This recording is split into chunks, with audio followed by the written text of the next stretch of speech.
Today I wanted to talk to you about infrastructure and the problems that we have in infrastructure on the Central Coast. They're diabolical. All of us know how bad the roads are across this great region. All of us wonder why things don't get fixed in time, or why potholes are left for days, weeks, months, even years to be repaired. Behind me is the dredge.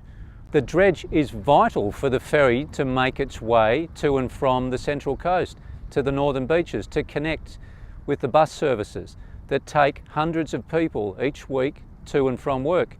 There are school children that go back and forth every day. This is the sort of infrastructure that we need guaranteed funding always for. This is one of the major sporting grounds on the peninsula. But like so many of these football, netball courts and others around the area, they suffer from this election cycle funding cramps. You know, short cycles, opportunities where politicians of ruling parties can clip ribbons and hold big cheques and announce things funded, with the implication that they have done the work for it. It's a stupid political game that we need to finish off if the coast is going to get ahead. This is Albion Road in Yamina. All of us wonder why things don't get fixed in time, or why potholes are left for days, weeks, months, even years to be repaired.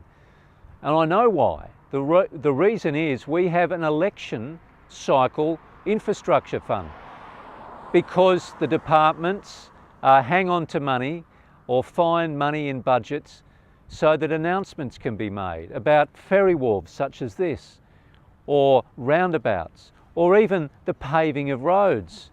It's really pathetic, and it doesn't work, because infrastructure needs to be built and repaired on demand when it's there. So I've addressed this in a serious way. A serious way needs a plan, a coordinated plan, not this ad hocery that we are used to. And it's not that hard if all the levels of government and industry, superannuation funds and other infrastructure funds work together in a pooled fund. I've proposed a $1 billion, that is $1,000 million infrastructure fund for the Central Coast on a 10-year time frame.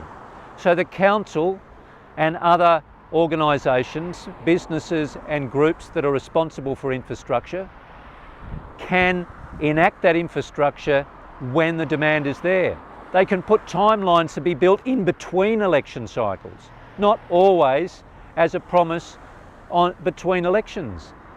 This is a serious way to de-politicise our infrastructure spend and have a continual build of sensible infrastructure, whether that be roads, whether that be footpaths or bicycle tracks, whether it be ferry wharves, whether it be water infrastructure, even telecommunications infrastructure.